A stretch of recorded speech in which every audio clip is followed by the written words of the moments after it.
Hi, it's Mike Power of Silver Range, and this is a quick look at market conditions as of the beginning of March 2026. First, a quick word from our lawyers. Now, Silver Range is a prospect generator. We identify, acquire, dress up, and vend gold and silver projects. And it's very important for us to understand exactly where the market is at so that we can deploy our limited financial resources wisely and effectively. So that's why we do these market updates, is basically to focus our own thinking on what's going on and what might be going ahead. I'd like to share that with you. So we'll have a look at markets. We'll have a look at financing activity. And as you know, we have proprietary data on that. We'll look at option activity and take a quick look ahead for Silver Range. So starting with markets, here's the venture from 2016, 10 years of ups and downs. The sort of echo boom that happened in 2016 wasn't quite as big as the COVID boom, and now we appear to be in the middle of an even bigger boom that started at the end of last year. Now that's the venture. It's a very different story on the CSE. And keep in mind that our smaller companies tend to list here. So there was the 2016 boom, which really peaked in 2017. But the COVID boom wasn't quite as big for the CSE, and really there's very little going on right now. This is telling you that whatever's happening on the venture is not percolating down to the CSE, where a lot of the early stage juniors are hanging out. The narrative is driven by gold. The gold price basically took off as of last summer. Now GDXJ is a VanEck ETF, which is composed of gold producers and advanced exploration companies, sort of the best of the best. And it lagged behind the increase in the gold price. It was drifting down. Nobody had much time for gold explorers or producers until basically early 2025. And then things have finally turned around, and the GDXJ is starting to catch up with the gold price. So interest is coming into the top of the market. To try and understand what's going on in markets, we tend to construct market narratives. Here's ours. We see a short-term negative trend in the markets that's fueled by worries over AI. Has been overinvestment. What's it doing to white-collar jobs? Is software as a service doomed? So forth. We've had 2 wars so far this year, and the year is young. These are creating a bit of a pall in the market. There's concerns over tariffs and trade. We're entering a new high tariff world. How are the adjustments going to be made? And finally, in the States, there's concerns over private equity and credit markets. These are opaque. A few cockroaches have been spotted, and people are getting worried. All in all, these are negative trends imposed on basically a bull market that's run for 6 years and is getting long in the tooth. So people are pulling capital away from the market, and there's generally a reluctance to invest in speculative ventures, and we feel this is removing some capital from mineral exploration markets. But there's a longer wavelength trend, which is very positive, we believe, for junior mining exploration, particularly for precious metals, and it's driven by the debt cycles. And we're not talking about the 5 or 6 year mundane debt cycles that are driven by central bank expanding and contracting credit. We're talking about the accumulation of credit in an economy to the point where debt service becomes such a burden that something has to be done. These debt cycles are typically 75 to 100 years. We appear to be in the waning or final stages of one of them, and something's going to have to be done. Coincident with this will be a change in reserve currency. Among the most indebted economies around is the United States, where debt to GDP is 120% of GDP, where debt service is now $1 trillion and is about the same size as the defense budget. And there's no possible way it can be reduced. The Congressional Budget Office can't see any way of reducing deficit spending for the foreseeable future. And this problem is just getting worse and has to be dealt with.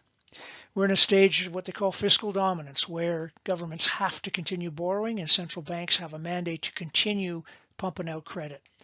The only way the debt can be managed is through inflation, Real interest rates have to be negative. Sure, you're going to get 3 or 4% on a T-bill, but inflation is going to be 5 or plus. And there could be interest rate suppression where you play games with the terms of debt instruments, although that's a last resort. All in all, there's a serious problem here, and the solution to it is likely going to involve gold. Central banks have pivoted away from holding U.S. treasuries since for about the last 10 years, and it's really accelerated since 2022. They're buying gold, and they are basically reducing their share of reserve assets that are in U.S. treasuries. This trend is unlikely to change in the near future. And furthermore, private investors are also getting involved, particularly in Asia. So this is very positive for the gold price, and it's a long-term trend. And we think that this long-term trend to buoy the price of precious metals will be very positive for junior mining exploration markets for the foreseeable future. Okay, enough of that. Let's have a look at financing activity. This is basically the cardiogram of the junior mining exploration market. No money, nothing happens. Overall financing levels are healthy, and they're in what we would consider strong territory since last fall. So big thumbs up there. It's a different story if you look at the smaller financings. They are basically on the boundary between okay and bad territory. And the trend is not our friend in that respect. It would appear that companies trying to raise $2 million or less are still having a lot of trouble, and there isn't a lot of activity in this lower end of the market where many of the grassroots juniors operate. And finally, if we look at the proportion of very small financings, these are the ones less than $200,000. The ones that people do just to keep the lights on or get through the next quarter, they're in trouble. The proportion of these financings is still quite large. It's more than 15%, which we would consider to be an okay value. And this stubborn persistence of these large numbers of small financings is a sign that there's trouble at the bottom end of the market. Putting it all together, we think we're looking at a fear-driven market. Precious metals are the driver. Everybody wants gold and silver, not so keen on mining it. What money is coming in is at the top. A few people are saying, hey, we really need to own the companies that are actually producing the gold and silver that might become the world's new reserve currency. So money flows first to producers, next to developers, and then what's left is dribbling down through advanced projects. There's not much getting to the very bottom, and there's no real appetites for grassroots exploration. Okay, let's look at options. Our window into what promoters think is hot and will be hot, and how excited they are about them. And they're not all that excited. Option activity is pretty subdued. You can see here that it's basically on a bit of a downtrend. And what interest they have is increasingly focused on picking up gold and silver projects. That's the red in this diagram here. They're becoming an increasingly larger proportion of all the projects optioned, to the detriment of uranium and critical metals, which used to be battery metals in our last presentation. So what's this mean? What's likely ahead in the next few months? Well, we see a continued fear-driven market with money coming in at the top, interest in producers by larger funds, and some speculative capital going into developers and drifting down to some of the better advanced projects. But we don't see a lot of money drifting to the bottom end of the market. It's just a little bit too risky. And what's driving this market, as I said, is fear, not greed. So we see poor lower end financing conditions. And this is going to translate, we believe, into continued subdued option activity. And what projects are going to be optioned? Be predominantly precious metal projects. So that's our guess for what might be ahead for the next, say, 6 months. So what's this mean for Silver Range? Well, we're going to resume property exploration very shortly. Out at East Goldfield, want to finish our shallow drilling.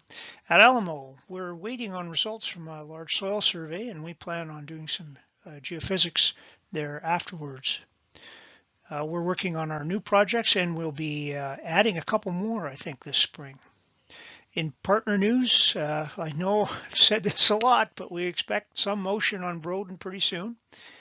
Excalibur Metals is advancing our Belle Helen project. They've basically moved to the point where they're ready to drill, and we hope to see a drill rig in there perhaps this spring.